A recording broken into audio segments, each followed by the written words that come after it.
bayan. Ang bago ko ay di nasasayang, serbisyong mahahawakan, ang namin ay katotohanan. Serbisyo balikan, unang-unang mamamayan. Serbisyo balikan, aasahan kailan naman.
Kababayan, ang bago ko ay di nasasayang, serbisyong mahahawakan, ang namin ay katotohanan.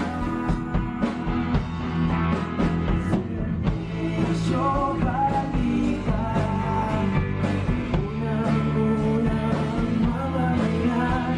Serbisyo balikan, aasahan kailan naman.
Kababayan, ang bago ko ay di nasasayang, serbisyong mahahawakan, ang namin ay katotohanan. Serbisyo balikan, unang-unang mamamayan. Serbisyo balikan, aasahan kailan naman.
kong kababayan, ang bago ko ay di nasasayang.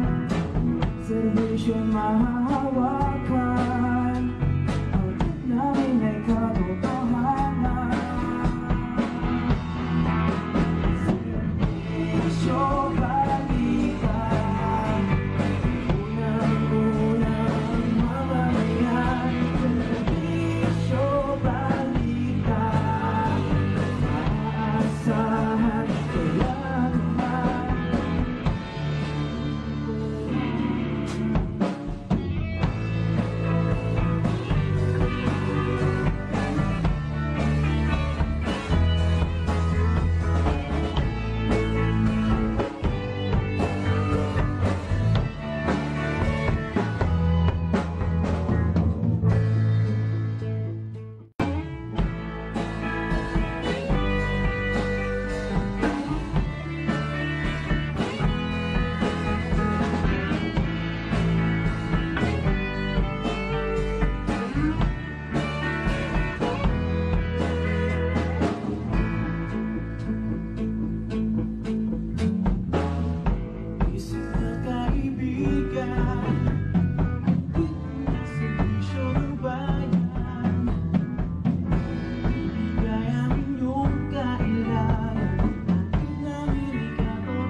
Kababayan, ang bago ko ay di nasasayang.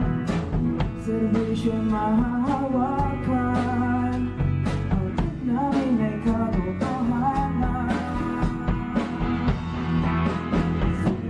Servisyo balikan, unang-unang mamamayan. Servisyo balikan, maaasahan kailan naman.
Okay, isang magandang hapon at tanghali pa pala. Yan. Isang magandang tanghali po sa lahat ng ating mga viewers. Ayan, maraming salamat po. Ayan, sa mga nanonood sa atin ngayon ng live. Ayan, ito po ang inyong lingkod, ang inyong nagsiserbisyong takapagbalita, RJ Salgado. Ayan, at welcome back. And it's nice to be back dito sa ating live broadcast. Medyo napakatagal nating napahinga. Unang-una, maraming mga pinagdaanan at the same time ay nagdaan tong halalan kung saan ang inyong lingkod ay, well, sad to say, hindi pinalad. Pero anyway, para na rin akong nanalo dahil ang dami kong mga nakilala, naging bagong kaibigan, at the same time, nakita ko yung mga tunay na kaibigan. Yan, na palaging nandyan at nakasuporta. Yan. Anyway, hindi naman kailangan na financial ang support. Yung mga sinatawag na moral support, okay na yun. At yung mga little things that they can do para sa ating makakatulong. Anyway, maraming salamat po. Lalo-lalo na dun sa napakaraming mga sumuporta, mga naniwala. Especially yung mga bumoto, syempre. Maraming salamat po. At no hard feelings, hindi ako malungkot. Masaya nga ako. Masaya po ako. And marami akong nakita na patunayan when it comes to local politics and mga ganyang election period. Yeah. So, nagbabalik po tayo sa ating regular na trabaho. Patuloy pa rin tayong naglilingkod sa ating mamamayan. Yeah. At, sa pamamagitan ng ating broadcast at sa pagiging isang public servant through media services. Ayan. So, maraming salamat po dun sa mga nandyan pa rin. Ayan. At syempre, nais ko munang batiin. Titingnan muna natin itong ating mga babatiin natin, yung mga nanonood dyan. Ayan. Unang-una na syempre, ang aking kaibigan. At nakasama din dito sa studio, sa broadcast, ang tunay na Black Dragon. Ayan. Si Arvin San Mateo na nandyan na ngayon sa Los Baños, Laguna. Saka kasama niya si Ma'am Camila. Ayan. Magandang araw po. Magandang tanghali sa inyo. Salamat sa inyong panonood. And, siyempre, dinembayaw ko. Condolence nga pala. Eksakto pa ng November 1. Pero, condolence. At dun sa yumaon. Yumaon kong biyanan. Yumaon niyang mother. Ayan. Isang magandang tanghali rin nga pala kay kay Teacher Leia Romantico. Ba? Anong oras na ba? Katatapos pa lang ng lunch break. Yeah. Sige. Pwedeng mag-cellphone. At syempre dun sa isa sa nakasama namin, itong halalan, sa SK naman, si Shaira Dagale. Yeah. Kasama. Oo nga, kasama namin. Yan. Anyway, pati na rin dun sa mga nanonood sa atin ng mga kabarangay. Yan, maraming salamat. At yung nananatili pa rin po kayo dyan sa ating group chat. Yan. And yan. Kay Consi natatawag ko sa iyo kahit pa paano. Kay Consi Rodolfo Peña, sa magandang tanghali. At syempre kay Cap Sam Orballe. Yan. May serbisyo at malasakit. Yan, Sam Orballe. Kay Ma'am Aki Puerto ng Lark dyan sa Los Baños, Laguna.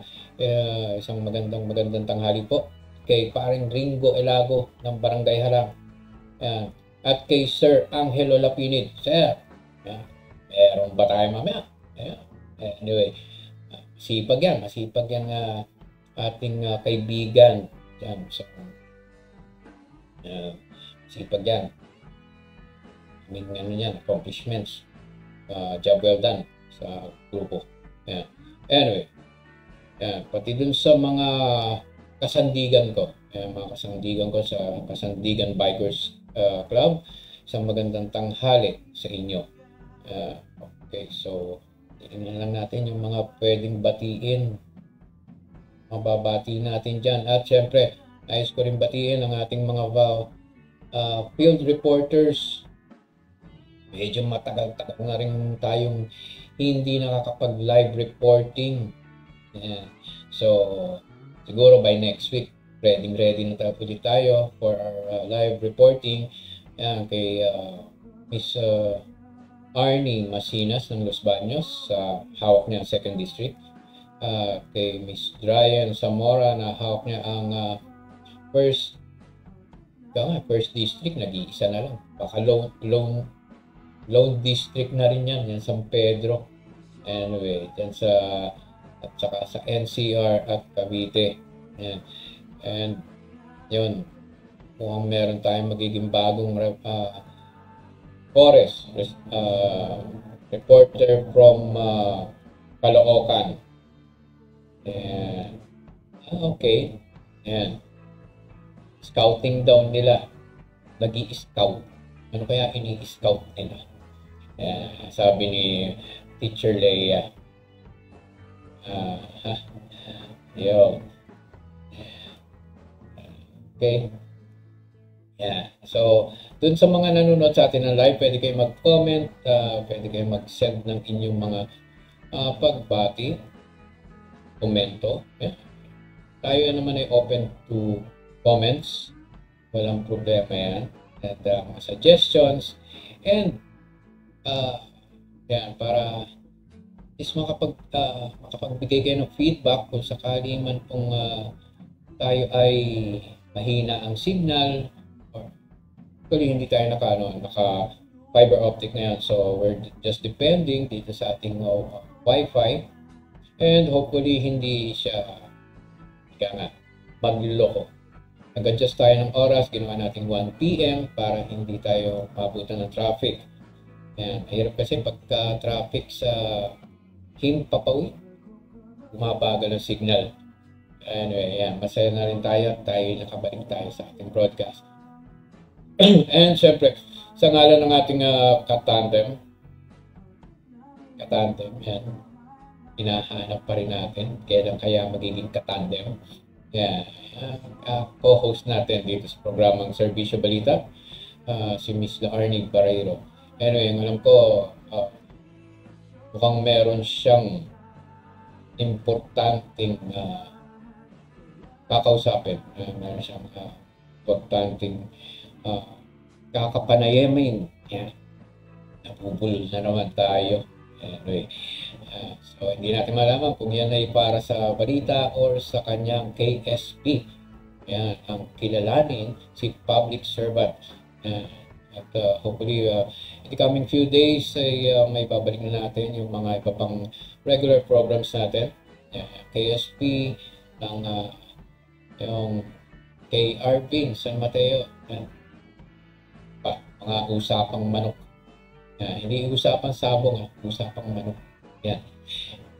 Breeding. And siyempre, yung iba pa nating binabalak ng mga program, sana matuloy na ngayon at tuloy-tuloy na. Going back to the better and good old days ng 2015 kung saan tayo ay isa sa 5. Just imagine, ang Serbisyo Balita, ang isa sa 5 media outlets na nakapag live streaming noong panahon ng 2015. Lilima lang kami noon. Lilima lang. At yung 4 na kasama natin sa live streaming noon ay mga radio stations. Yan, sa local, mga community radio stations. And natutuwa naman ang inyong lingkod na naging part tayo ng history, which is tayo isa sa 5. 2015 yan. And well, ngayon ay napakadami na napakadami na ng mga nagla-live streaming, nagsulputan yung mga vloggers. Yan, vloggers.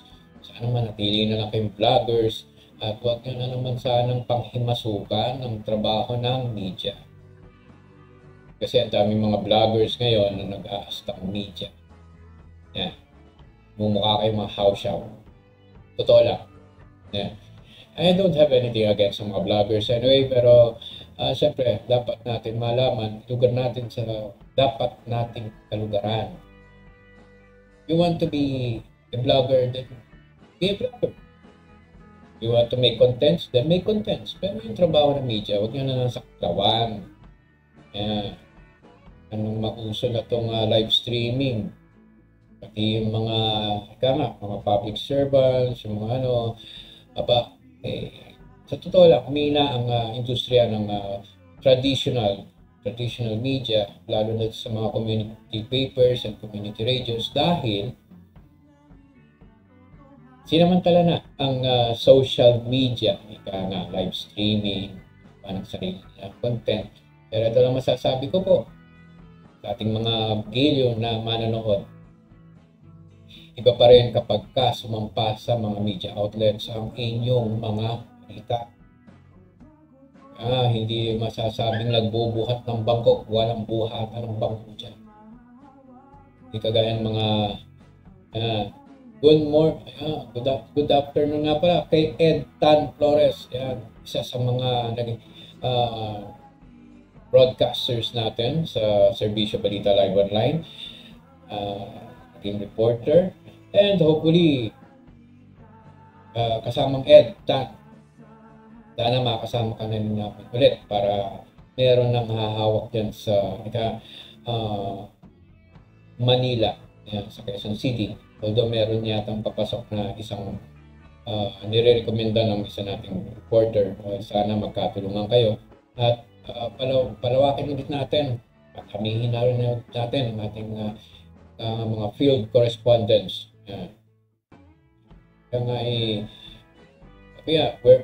Sumasabay lang tayo sa trend. Ngayon, which is live streaming. Kahit mga big networks nagla-live streaming na rin. So, tayo mga nasa community media, sasabay tayo. Pero syempre, kailangan kahit paano naman may credibility, may quality. So, mapapansin nyo in the coming days ay magkakaroon tayo ng mga changes lalo sa productions and sa output natin. Pagpasensya nyo na iba na medyo pinag-aaralan pa ng ating videographer and video artist paano mas mapapaganda ang ating mga outputs. Ayan. So, magandang araw nga pala. Ay, kay Ma'am Chit Guayran, ang PNP Region 4A, Calabarzon Public Information Officer. Belated happy birthday. Happy birthday po kay Ma'am Guayran.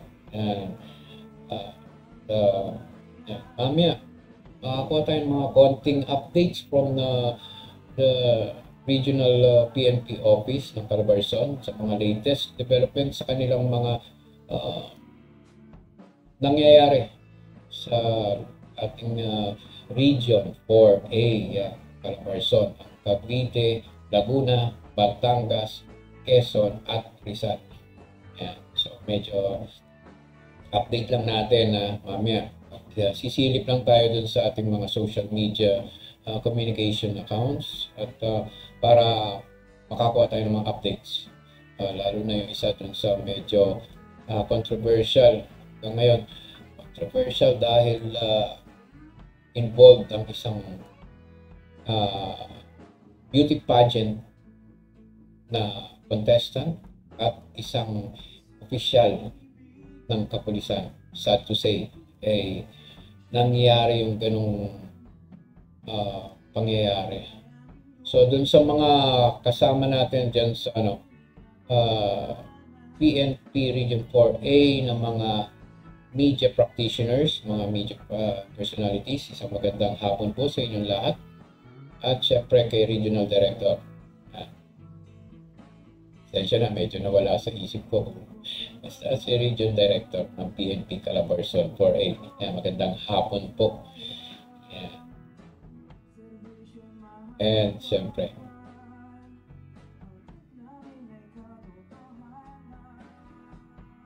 excuse me po. Ayan. So, sa araw na to, bigyan natin ng konting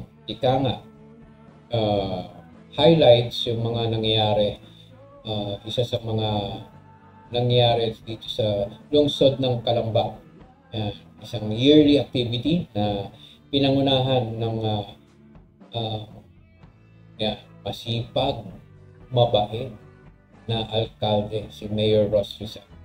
Yung lighting ng kanilang higanting Christmas tree and Christmas lights sa plaza and pagbubukas ng Christmas bazaar. So, panoorin muna natin ito. Merry Christmas po sa inyong lahat at ngayong gabi po ay hudyat po ng pagbubukas ng ating tradisyon na pagsisindi, pagpapailaw ng tinatawag nating mga higanting Christmas trees all over the city. I think pito po ngayong gabing ito ang bubuksan na mga higanting Christmas trees. Isa po dito sa atin sa Rizal Plaza, isa po sa City Plaza, isa po sa Canlubang, isa po sa Cuba, isa po sa Palisam, Sampa. At siyempre sa palengke, sa Merkado de Calamba. Sa tingin ko po, kailangan nating lahat ang mga ganitong klaseng pagtitipon upang ipaalala sa atin na sa kabila ng lahat ng mga kinakaharap natin sa ngayon, nararanasan sa araw-araw na andito na ang panahon ng Pasko na isang pagkakataon upang magsaya, maging masaya, magmahalan at siyempre, gaya ng pinapakita po natin kanina, magbigayan po tayo. Di ba, Sangguniang Panglusod? Yan.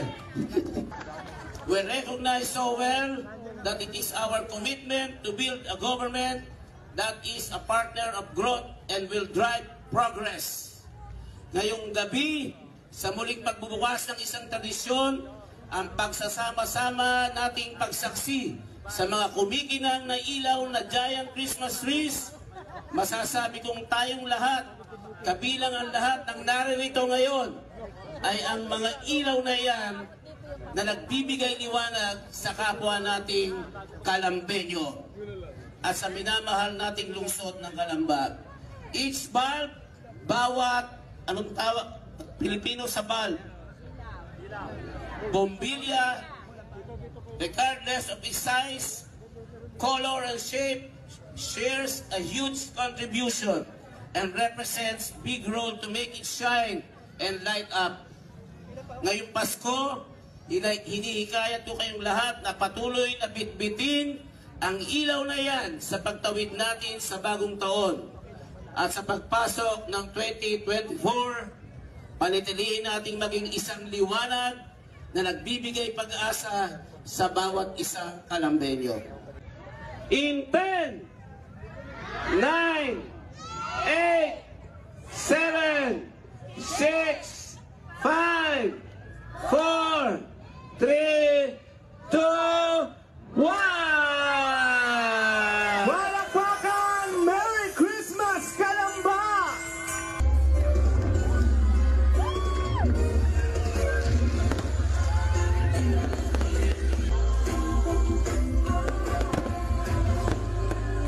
Halina't salubungin ang Pasko sa ating bayan, sa bayan ng bayani na puno ng pagmamahalan. Dito ay naghahari ang pagbibigayan at hindi mawawala ang Okay, Merry Christmas sa lahat ng Calambeño at sa lahat ng Pilipino. Ayan.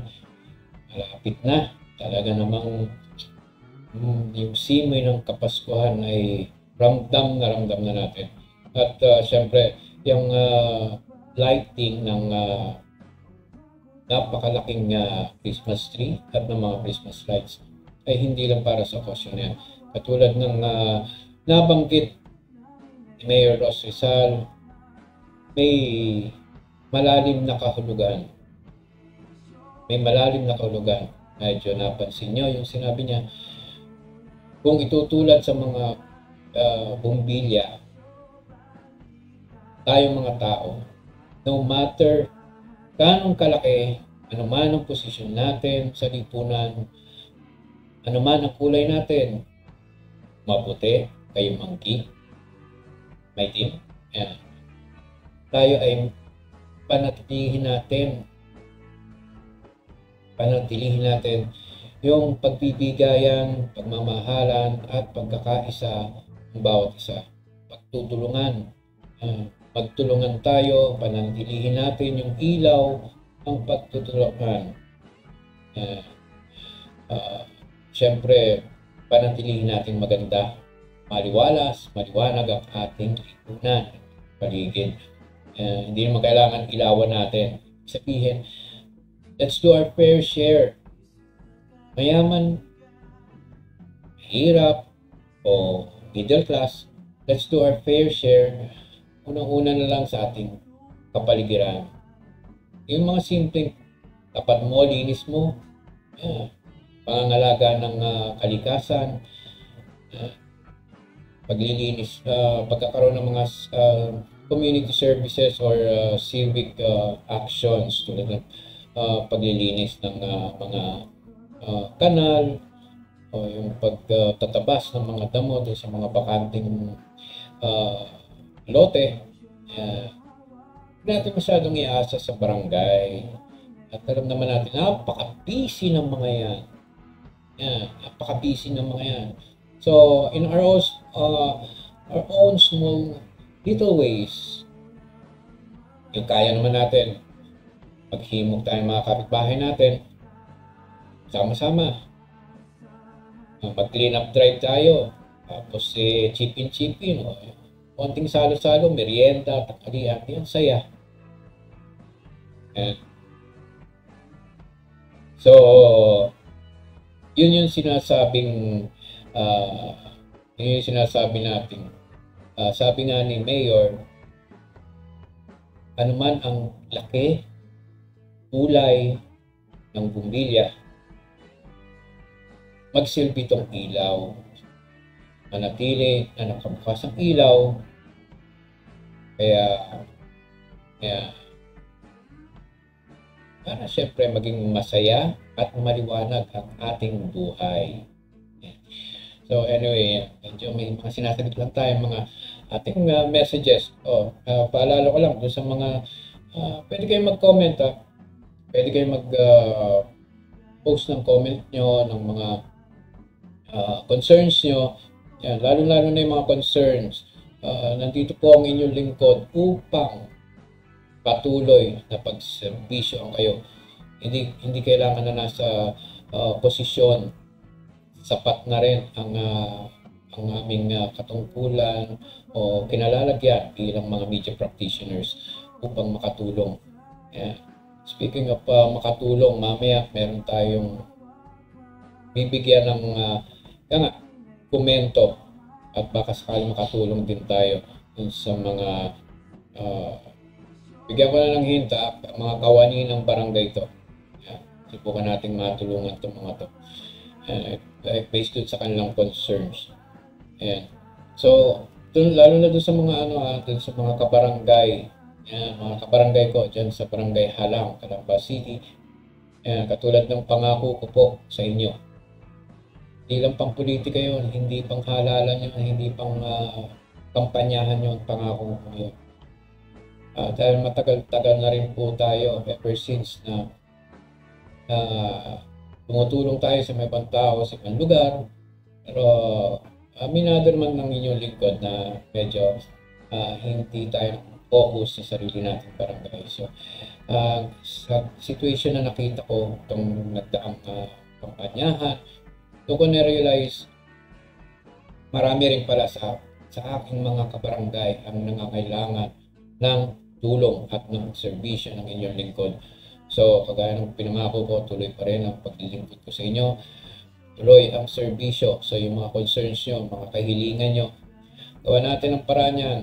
Yung mga ngailangan ng medical assistance at mga educational assistance yan.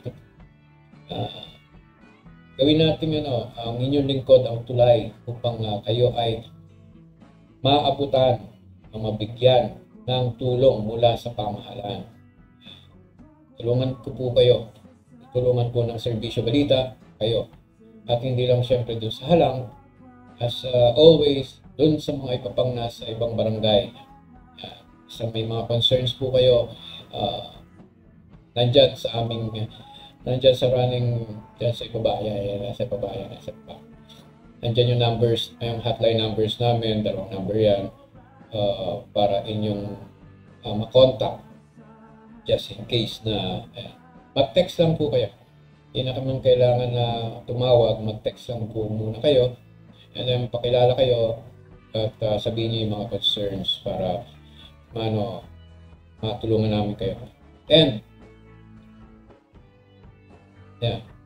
kung sa tulong, ang Serbisyo Balita ay patuloy pa rin nagko-contact ng mga community services at namimigay ng humanitarian aid. Ika nga, nagagawa po namin yon dahil sa donations ng ating general public. Sa mga sumusuporta po sa Serbisyo Balita, sila po yung nagiging daan kung bakit nakakapagbigay po tayo ng mga community services at humanitarian aid, lalo na doon sa mga communities in crisis, mga mahihirap, mga nabibiktima ng bagyo, kung ano man. Mamaya yung ating isa sa ating mga viewers ay naiinip. Nood ka na. Mamaya, pag-uusapan natin yan. At medyo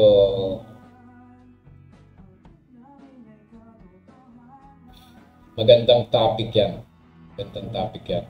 Siyempre, unahin muna natin yung mga good news, mga nagagawa ng ating mga kababayan, mga public servants. Okay.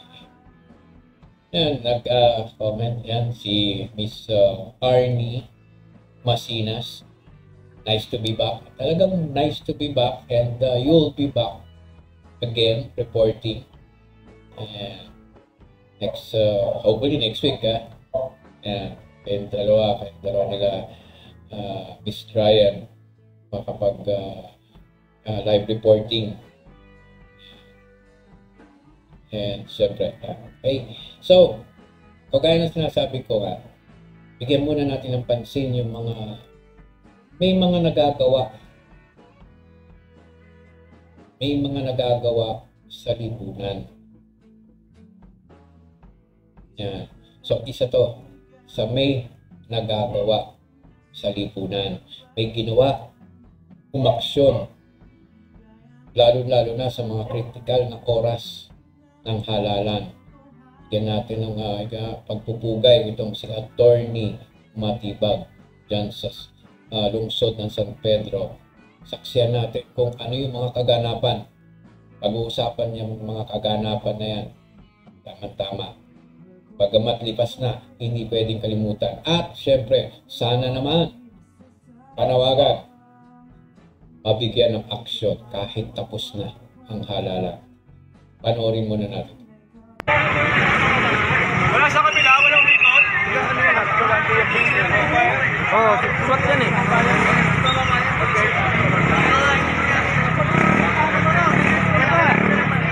Nasa school pa daw. Nasa school pa. Okay lang lang. Marami lang.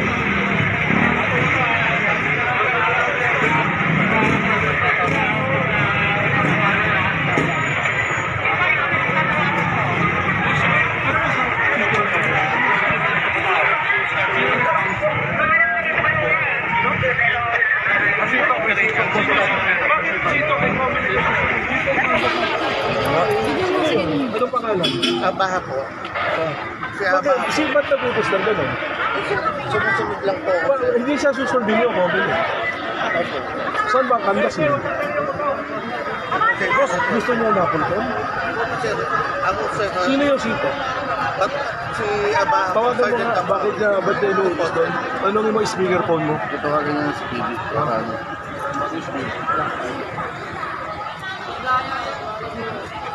Huwag naman yung ginagawa niyo. Huwag na kung muli yun. Speakerphone mo. Si ano sir, Hello? hindi lang speaker. Hello? Hello? Bakit sa pinapadala mo sa City Hall yung mga balota, hindi naman doon ang canvassing? Sino comment nag-instruction sa'yo? Ay, kausap ko nga mismo yung provincial election supervisor. Eh. Sino comment? Si Atty. Matibag to, lawyer ako ni Julian. Ah. Sino nabuto sa'yo? Ah. Ganun ba? Patawagan ko ha. Patawagan ko ha. Oh. Sino? Ano si Patrick? Kausap ko si Patrick. Tawagan mo ha. Ano sa usap ko? Kausap ko. Hindi, bakit mo dadalhin na? Mas magkakapagin mo kayo.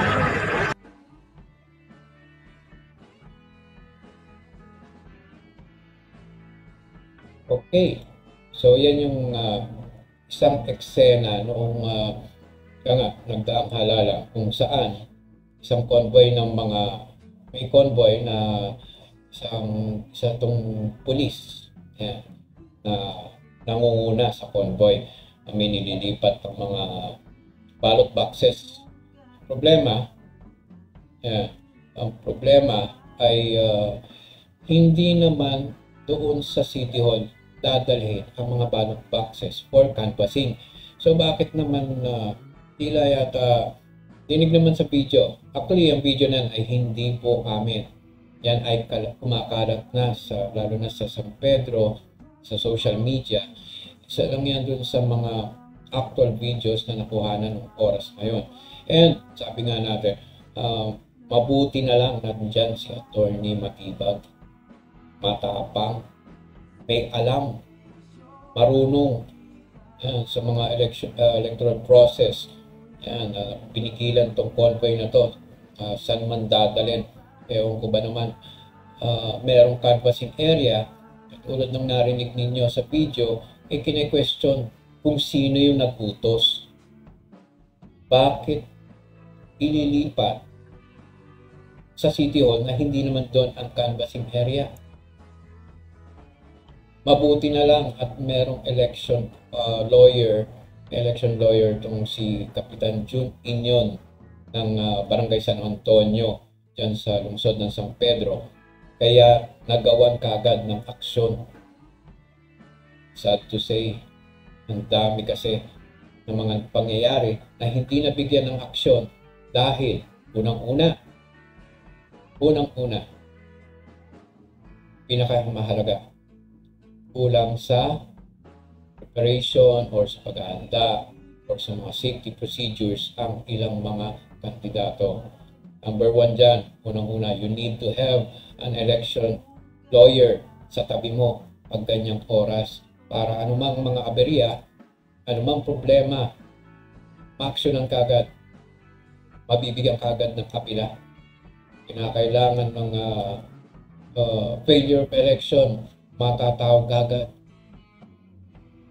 May forward kagad yung appeal through the election lawyer. So, napakaraming mga instances na ganyan lang nangyari. Napabayaan, inabuso, at medyo hindi naging credible ang election, lalo na yung outcome. Pinaka-final count yung bilang ng mga balota. Questionable. Pero wala tayong magagawa. Nangyari na eh. So dito nangyari dito sa Barangay San Antonio, buti na lang at nandyan si Atty. Matibag. Again, congratulations sa iyong job well done sa mabilis na aksyon at talagang napigilan. Well, anyway, nanalo naman si Kapitan Jun Inyon sa laban na yan sa halala.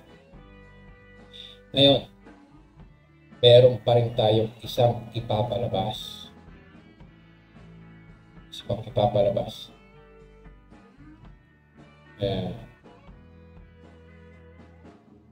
Eto naman.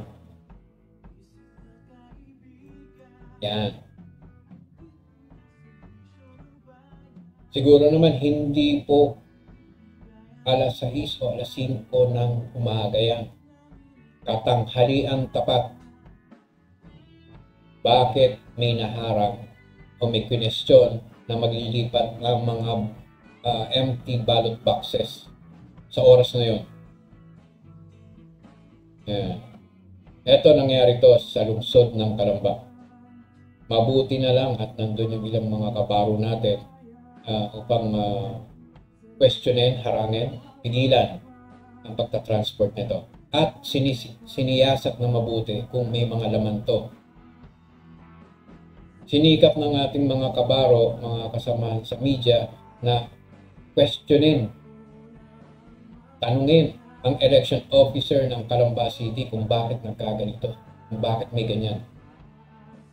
May nagsabi na ang dahilan ay ihahatid pa daw dun sa mga ibang presinto na kulang ang mga urna o ballot boxes. Ito sa sarili ko lang sa pinagkatagal-tagal ko na nakakasaksi ng mga halalan. Tanong ko lang, maaari bang magsimula ang election process ng hindi kompleto ang mga gamit sa loob ng presinto o polling area? Ang alam ko, gabi pa lang, madaling araw, nakakasanay ang mga yan. All systems go kapag kompleto na. Hindi pwedeng simulan na may kulang. Napakatagal ng panahon ng paghahanda ang ginawa. Sasabihin may kulang at ihahatid tanghaling tapat na. Bakit nagkagano? Pagpalagay na natin walang laman yung mga yan. Saan dadalhin? Anong gagawin? Sinikap at pinilit ng ating mga kabaro from sa ibang media outlet na questionin ang election officer. Pero di ko malaman kung bakit hindi sinagot, hindi binigyan ng katwiran o dahilan ang nasabing pagta-transport ng mga urna na to. Yan. Nakakalungkot.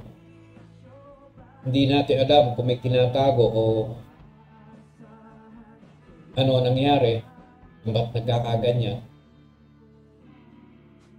So, kagaya ng sinabi ko ng inyong lingkod na napakatagal ko nang sumasaksi sa mga ganyang election process. Parang ngayon lang yata ako nakasaksi na tanghaling tapat meron pang tinatransport ng mga urna, samantalang lahat na ng barangay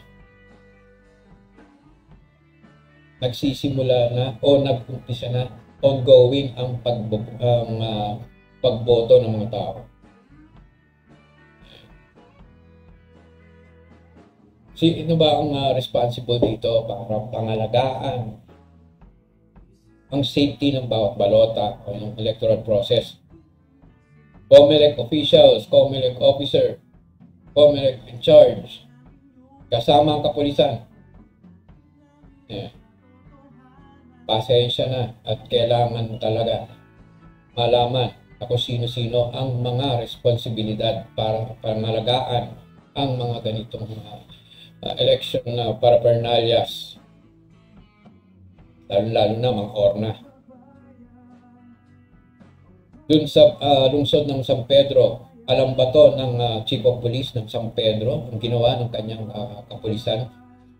na siya mismo ang nagtatransport. Hindi ko alam kung nagtatransport o ine-escortan. Ang alam ko, nag-escort ang mga kapulisan.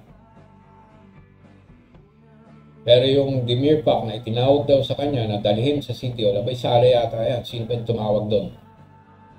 Ang si Tok ng kapulisan ng San Pedro. Command responsibility ng Chief of Police. Dapat alam niya ang mga nangyayari. Sino ang nag-utos? Yan sa mga pangyayaring ganyan. Kapag doon sa Kalamba, nangyayaring ganyan. Responsibility rin ng kapulisan yan. Paano nangyari yan? Tapos wala pang escort ng kapulisan. Parang nagkaroon yata ng hindi natin malaman kung busy lahat ng kapulisan at hindi na escortan itong sasakyan na may dalang mga walang laman ng mga orna. So, dapat may managot. Kung hindi nyo man masagot ang mga inquiries sa inyo kung ba't nagkaganyan, dapat may managot.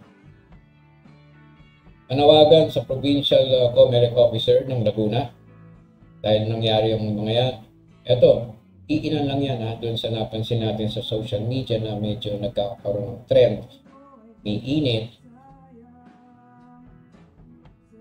Provincial Comelec Officer ng Laguna at ang Regional Comelec Officer ng Calabarzon.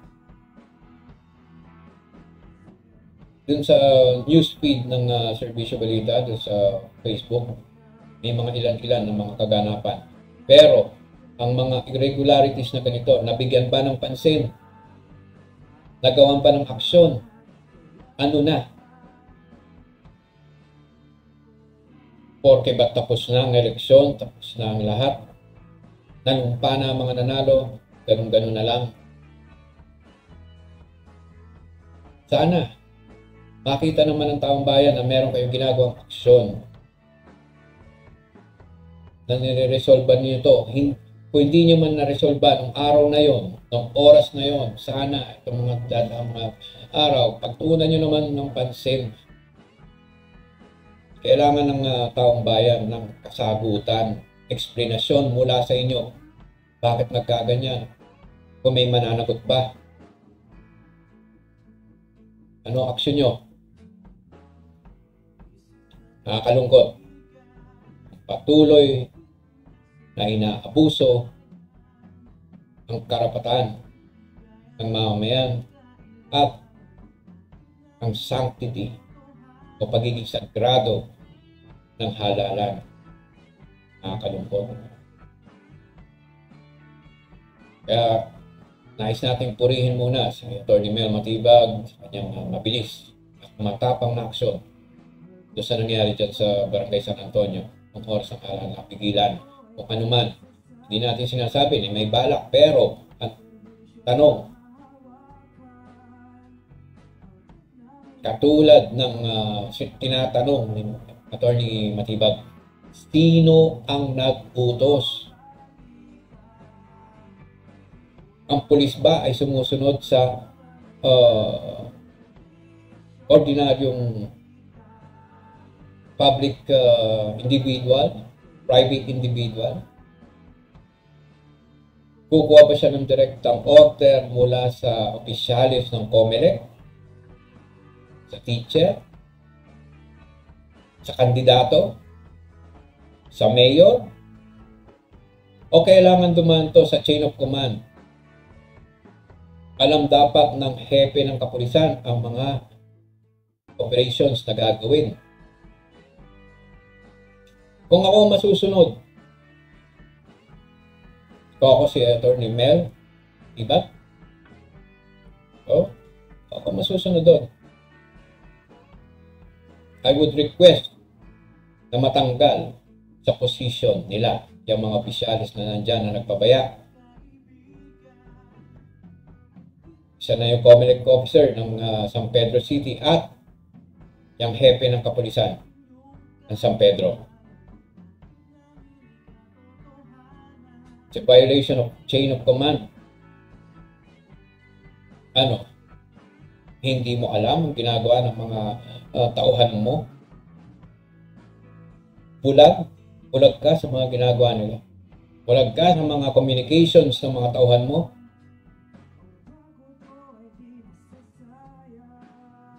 Kaya yun sinasabi nga natin, mga video na viewers, magkaroon dapat ng aksyon kahit tapos na ang halalan.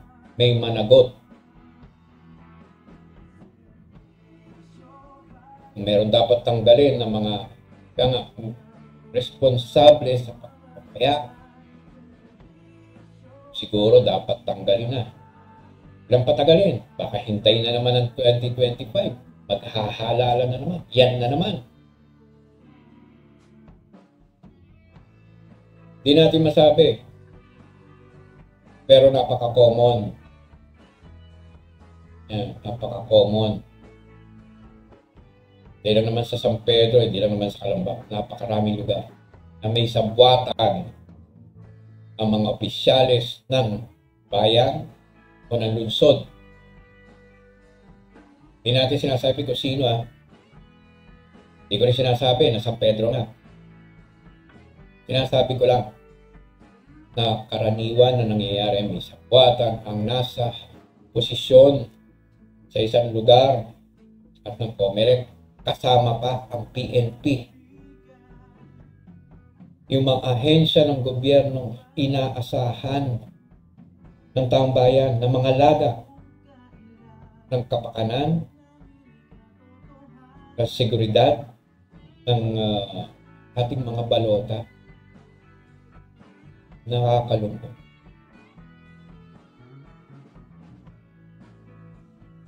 Doon kay nasa San Pedro, kay Police Lieutenant Colonel Tyrone Valensona. Ano na? Doon sa Calamba naman, kay Police Lieutenant Colonel Melanie Martires. Ano na? Kaya sinabi natin, hindi natatapos sa halalan. Hindi porket natapos na halalan, nanalo na ang mga kandidato, hindi na pag-uusapan yung mga irregularities. Dapat pag-usapan ang irregularities, dapat mabago, dapat may managot para hindi na nauulit. Sana naman, next election o sa mga darating pang mga halalan, magkaroon na tayo ng isang malinis na halalan. Lalo na dun sa mga voting population, sana naman, paulit-ulit na lang, alisin nyo ang piso sa noo ninyo. Kung nais nyo na maayos ng mga lingkod bayan, huwag nyong itolerate ang mga ganyang pag-abuso sa inyo. Dahil ang dami. Ayoko lang magtukoy, pero kung kinakaya magtutukoy ako. Kano bigayan? 500? 1,000? 1,500? Hanggang 3,000 pa nga ang bigayan. Kahit oras na ng halalan, nagbibigayan pa rin. Ewan ko ba dito sa mga tumanggap, nagbenta, hindi nagmatalino. Tapatan tayo, hindi kayo nagmatalino. Kanong katagal nyo bago mag-ubos yung 500 hanggang 3,000? Ilang araw tatagal yan? Pero yung serbisyo, pangmatagalang serbisyo at mga programa na para sa inyo, para sa kapakanan ninyo, sinayang nyo. Para sa panandaliang saya ninyo, panandaliang pakinabang ninyo. kayong mga may piso sa noo, ever since yan na po ang panawagan ng inyong lingkod, tigilan na ang pagbebenta ng inyong boto. Kayo ang humuhubog at gumagawa ng mga uri ng lingkod bayan sa inyong lugar. Kayo ang may dikta ng araw ng halalan. Huwag niyong sinasaya. Lalo sa barangay level. Sa barangay pala, tinuturuan nyo na maging korap. Tinutulak nyo na. Lalo na mga SK, tinutulak nyo na maging korap.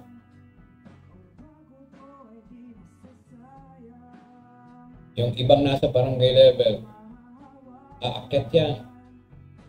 Hanggang sa municipal level, city level, provincial. Kahit national pa nga, hindi natin masabi, may pagkakataon. Pero ano ang na-produce natin ng mga lingkod bayan? Dahil barangay pa lang, kinurap nyo na ang kaisipan. Tinulak nyo na sa giging korap. So, paano natin maasahan ng ating mga leader na nasa taas ay magiging maayos? Dahil hinubog nyo na eh. Hinubog nyo na. Kaya panawagan ko sa susunod na mga darating na eleksyon, sana baguhin na po natin ang ating nakasanayan. Alisin na natin ang piso natin sa noo. Pakiusap po. Yan. So meron, yan. Maraming salamat po doon sa mga nanonood pa rin.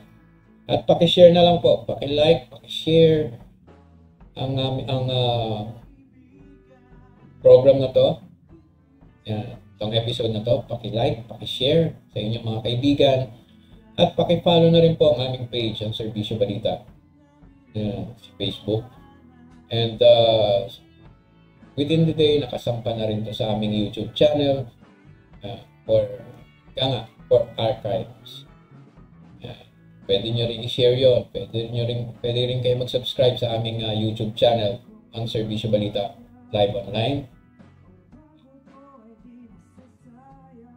Maraming salamat sa mga nananatiling nanonood at pakishare lang po. And ngayon, bago tayo magtapos ng ating program, medyo lumawig tayo ng overtime tayo. Pwede rin. Minsan lang tayong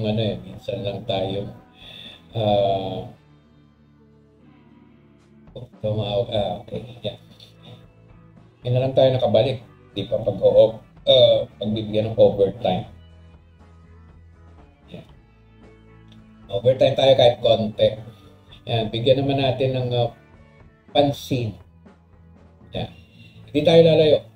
Doon pa rin tayo sa lungsod ng San Pedro. So, yan. Yan, isang magandang araw po dyan, lalo na doon sa mga taga-Barangay San Antonio. Barangay San Antonio ulit.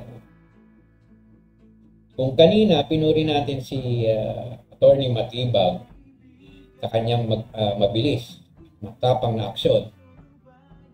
Well, I can say, hindi ko pwedeng masabi, the same way dito naman sa nanalong kapitan. Kay Kapitan June Inyon. Bakit? May nakarating sa akin, yan, pag-uusapan natin yan, hihimayin natin yung concerns ng mga kawani ng barangay. Kawani ng barangay San Antonio. Yan, meron silang mga concerns, meron din silang mga saloobin na gustong iparating. Kung naiparating man nila, dito kay Kapitan, mukhang ayaw pakinggan o hindi pinapakinggan o hindi napansin. Huwag na natin sabihin ayaw pakinggan. Hindi napansin siguro, Kapitan. Pero may question ako doon sa concern na yun. Diyan sa Barangay San Antonio, diyan sa lungsod ng San Pedro, may mass resignation daw ng mga kawani ng barangay. Nakakabulat, mass resignation. Di ba sana kung mass resignation at their own will? Dahil sila nagdesisyon. Sila may kagustuhan na mag-resign. Ang problema, inutusan sila mag-resign. Totoo kaya yon, Kapitan? Nag-utos kayo?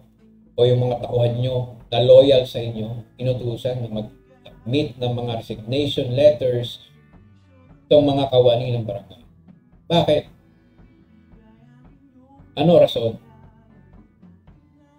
Sa mga regular o pangkaraniwan na empleyado, nagsasubmit siya ng letter of resignation dahil may dahilan. Hindi inutusan. Pero nangyayari yan. Sa mga ibang mga kumpanya, may nakahanda ng resignation letter, pipirmahan na lang ng empleyado. Bakit kaya? Kung sa ibang mga kumpanya, umiiwas sila magbigay siguro ng mga benepisyo, compensations, kaya pinag-force resignation o may nakahanda ng resignation letter para naman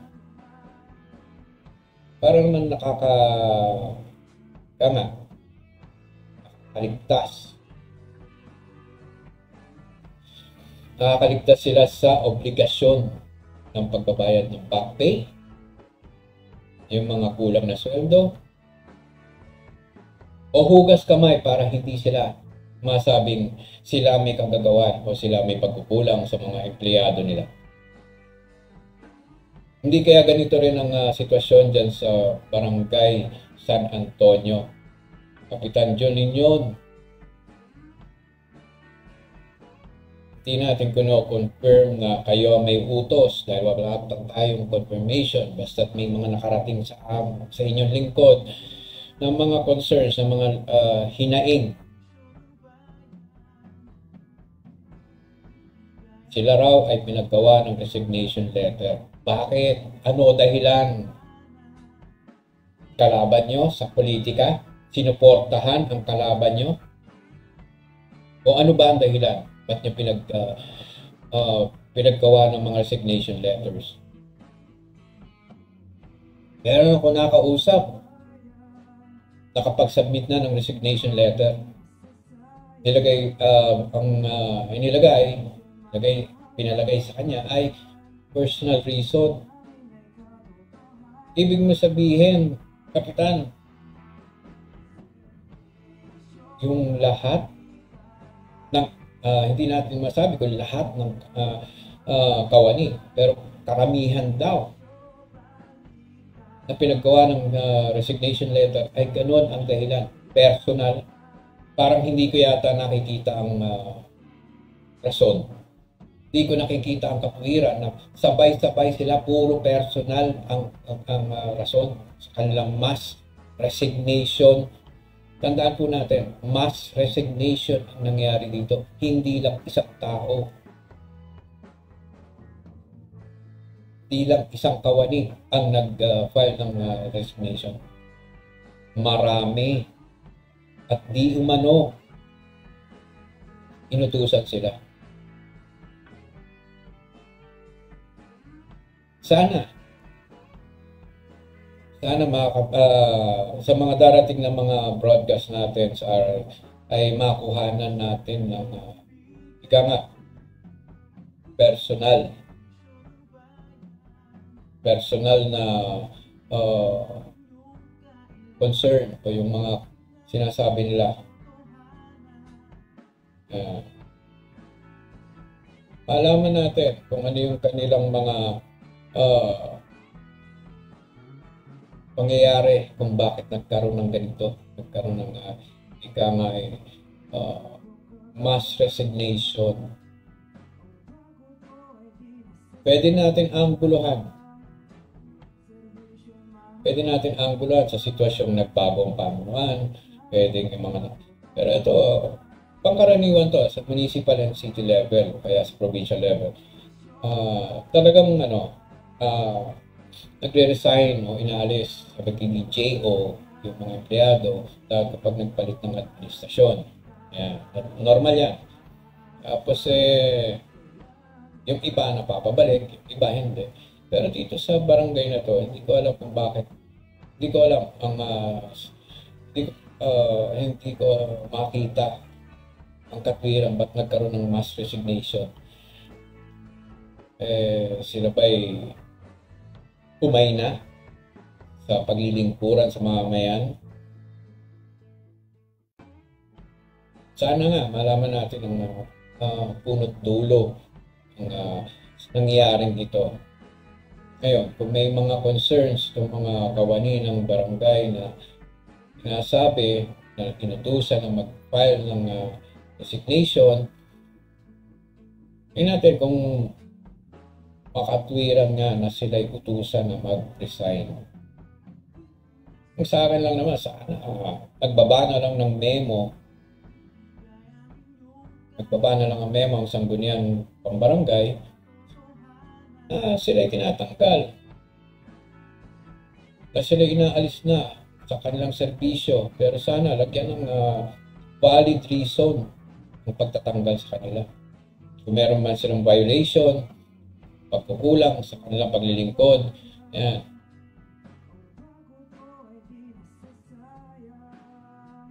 Sana malaman natin yung dahilan.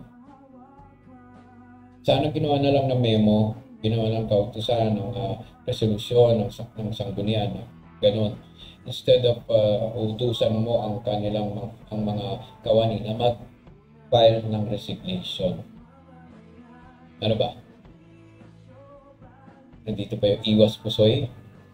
Hindi natin alam. Sana makausap din natin itong si Kapitan Jun Inyo para ibigay ang kanyang saloobin.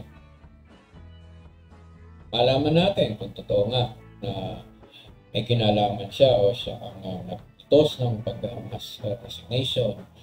Yan. Sana makausap din natin yung mga kawani na apektuhan doon sa sinasabing mass resignation, sa pagpapal nila ng resignation, kung anong tunay na dahilan nila kung ba't sila nag-resign. Ngayon, kung sakali man na makita natin na meron yatang paglabag, kung paglabag pa yon na utusan mo na mag-resign ng isang kawani nang walang sapat na dahilan, tingnan natin kung may basis para may akit natin sa DILG ng City DILG ng San Pedro. Usapin na yan. At nakakaawa naman. Di ba sana kung nagpalit ng kapitan, nagpalit ng administrasyon, ayan, sige, pwede. Ito si Kapitan Jun Inyo pa rin naman ang nanalo. Siya pa rin ang nakaupo sa ito. See the reason kung ba't kailangan mag-resign ng mga to.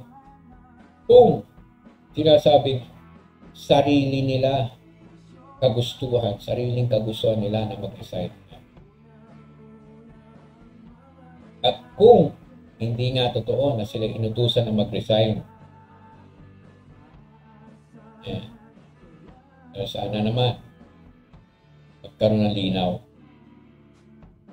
Kasi nakakalungkot. Magpapasko pa man din. Ilan ba tong mga kawaning to na naapektuhan? Ilan ba tong kawani na pinag-resign, pinag-submit ng resignation letter? Magpapasko pa man din. Ilang pamilya magiging malungkot ngayong Pasko dahil sa pangyayari niya. Kaya nga sa atin, sana may valid reason. Sana may katwiran. Pag-uusapan natin yan sa ating pagbabalik next week. Yan. Ay regular na from Monday to Friday. Yan. At every 1 o'clock ng tanghali ating programa. So medyo na pa overtime tayo. Dapat 1 hour lang eh. Pero anyway, okay na yan. At least naihabol po natin yung isa sa mga concerns na pag-uusapan natin next week. Sana nga both parties ay makausap natin on air and live at para ma-resolve natin, magkaroon ng linaw yung usapin na yan tungkol sa di umano'y mass resignation ng mga kawani ng barangay ng San Antonio dyan sa lungsod ng San Pedro.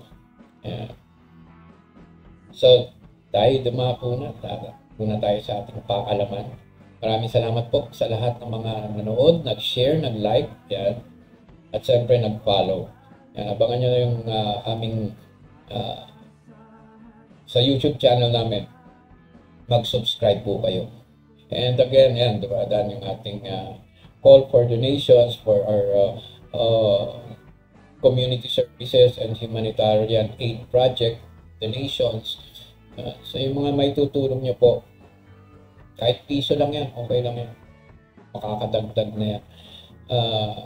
Nandyan yung sa ating GCash number para maipon natin para sa mga mga unexpected na pangyayari, mga kalamidad, sakuna, emergencies, yung siyempre doon sa regular nating community services, ang ating pagbibigay tulong, lalo na doon sa mga less privileged communities, yung mga may hirap na komunidad sa ating lipunan. And dun sa mga nais manawagan o meron kayong mga concerns, pwede kayong mag-text dyan sa ating hotline numbers. And may mga hotline numbers tayo dyan. Pwede nyong kontakin yan, pwede kayong mag-text. So much better na mag-text muna kayo para magpakilala kayo para doon sa mga concerns nyo at para may pagkakakilanlan kayo. Hindi naman natin sinasabi, iwas death threats. Sanay na tayo dyan. Tagal na natin dito sa ating trabaho to. Anyway, yung ating numbers natin, text muna kayo para magpakilala at para masabi niyo yung mga concerns. Then, it's either na tawagan namin kayo para matugunan yung inyong mga pangangailangan o problema. And siyempre, sino ba nalimutan? Napati na natin lahat. Maraming salamat sa ating mga viewers. And dun kay Miss Arnie at kay Miss Ryan, next week sana makapag-live broadcast. Live reporting na po tayo. And may mga konting adjustments pa naman tayong gagawin dito sa ating studio at sa ating technical. So, from time to time, medyo mag-test run tayo. And dun sa ating mga kabarangay dyan sa Barangay Halang, happy viewing. Maraming salamat at sa inyong pag-share, pag-like at pag-follow sa aming Facebook page.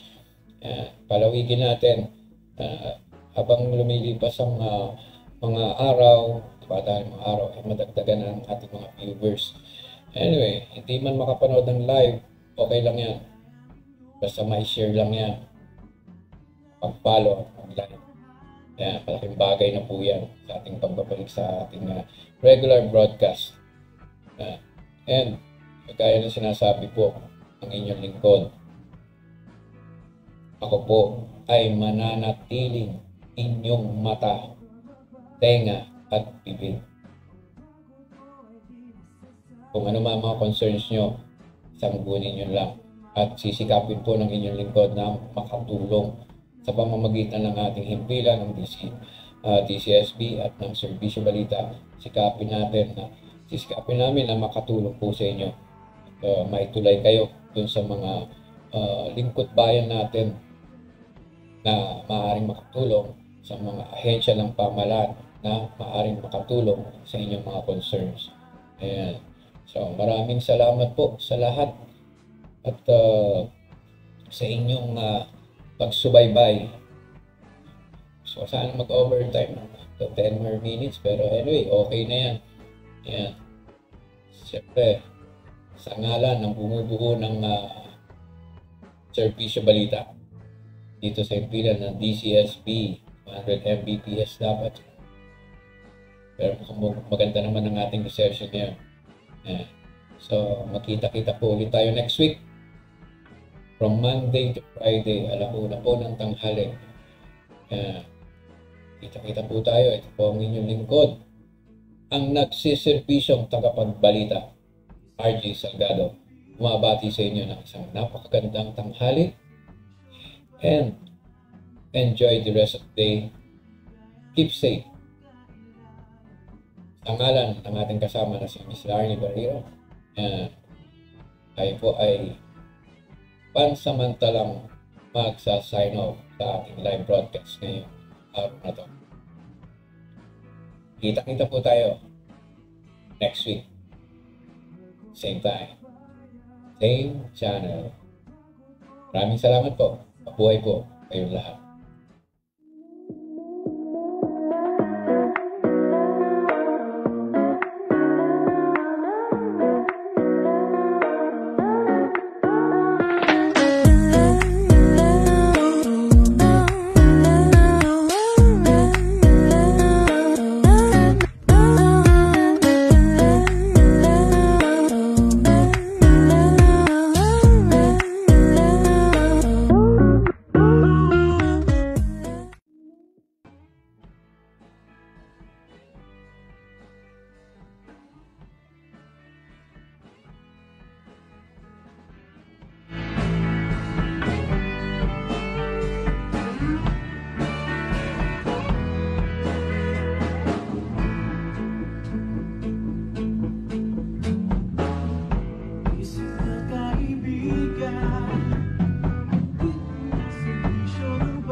Serbisyo mahal